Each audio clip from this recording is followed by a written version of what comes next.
Good day, everyone. From me, Andre Viljoen, bringing you this week's Gateway News, God's Stories of Africa. The ANC has invited a curse upon itself through its stance against Israel, ACDP President Reverend Kenneth Meshoe said in Parliament on Wednesday in his response to the State of the Nation address.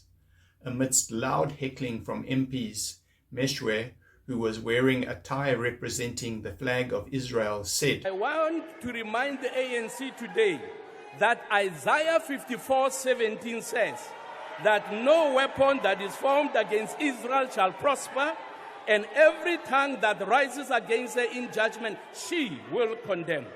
ANC, you have gone too far, and your judgment As you conclude, is imminent. honorable member. When the God of Abraham, Isaac, and Jacob said he will bless those who bless Israel and curse those who curse her, he was not joking, but he meant every word he said. You have invited the curse on yourself, and you are going to get it.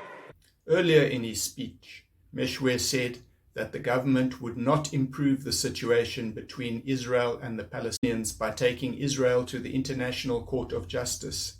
Government's cozy relationship with Hamas leadership, who still refuses to recognize the State of Israel, is just going to exacerbate an already volatile situation and hasten the demise of the ANC, he said.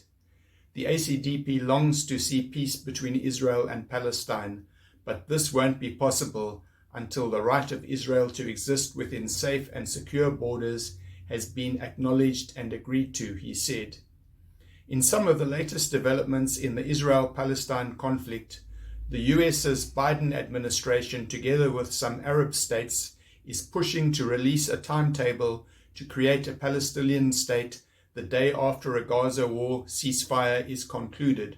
But surely, as Meshoe has pointed out, such a deal is a pipe dream as long as organizations like Hamas remain, who deny Israel's right to exist and are committed to destroying Israel. South Africa returned to the International Court of Justice, seeking an order of additional urgent measures to protect Palestinian rights by stopping Israel's planned military advance into the southernmost Gaza city of Rafah.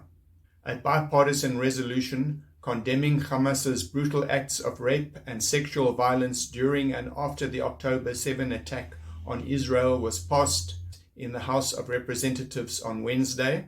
Israel presented evidence that an Al Jazeera reporter in Gaza, Mohammed Washa, is a commander in Hamas's military wing. It also alleges that other reporters from the Qatari-owned news service who have died or been injured in Gaza are Hamas operatives. And in a press interview near the Gaza border, former U.S. Secretary of State Mike Pompeo, after a fact-finding tour of the area, denied accusations that Israel's war was over the top, saying Israel's response to what took place on October 7 is perfectly appropriate and, more importantly, necessary. In other news, we report on a drive-through prayer ministry in Waverley, Pretoria, where, according to co-founder Dani Marks, after 8 months of being obedient to be there every Saturday from 9 a.m. to 1 p.m., we can see the fruit of this work, with many testimonies and confirmations of healing in Jesus' name streaming in.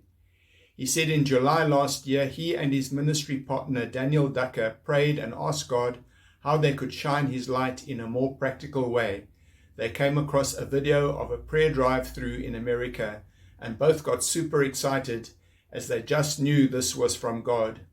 They realized that Peter Human Park in Waverley, where they have been ministering to about 100 recycling workers every Sunday afternoon for the past 2 years, was the perfect spot for the prayer drive-through, as people on Cunningham Road could just drive onto a lane on the park and stop at a bus stop 30 meters from the road. The prayer drive-through is very well signposted, inviting motorists from both directions where to go to find people who would like to pray with them. We want to invite everyone that has found themselves in a place of darkness, loneliness, the vulnerable, the sick, the hurt, the broken-hearted, the helpless, the thrown-away ones, to come for prayer.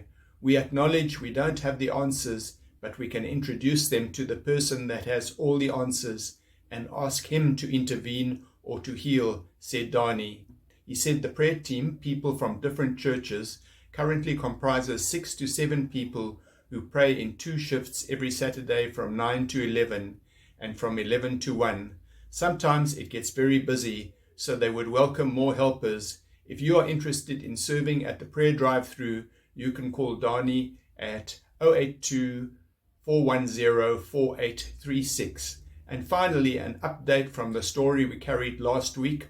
Northwest University Potchefstroom has partially lifted the controversial suspension of Sean Christie, a final year law student, for disrupting a LGBTQIA+ presentation to first year students at a university orientation event last Tuesday. The university is backpedaling on its initial harsh response to Christie's protest, which sparked a mass student walkout from the event, followed substantial social media support for his stand, numerous protest emails to the university, an ACDP petition calling for his reinstatement, and threats of legal action by AfriForum Youth. In an announcement on its website, NWU said that following an appeal against his suspension on Friday, Christie has been allowed to participate in academic matters only, but he has to report to Campus Protection Services whenever he arrives at the Potchefstroom campus. The ACDP said in a statement it welcomed the university's decision to allow Christie to attend classes. It also said it endorsed his bold stand against the mandatory enforcement of gender ideology in the induction of first-year students. The constitutional freedoms of our democracy must be upheld at all times, and universities should encourage healthy debate and allow freedom of expression rather than suppress it, added ACDP. New Christian political party Hope for SA said in a statement it stands in solidarity with Christie for bravely defending his right to freedom of speech. Philip Rosenthal of Christian View Network commented on a statement from NWU spokesman Louis Jacobs, saying, "We will not tolerate the abuse of the human rights of any grouping at our institution. We pride ourselves in promoting a culture of diversity and inclusivity." Rosenthal said, Sean Christie did not abuse anybody's rights, but defended the rights of the first-year students being abused by being forced to attend an indoctrination session on LGBT, which was not relevant to their academics and which they did not wish to attend, as demonstrated by most of them walking out after Sean Christie spoke.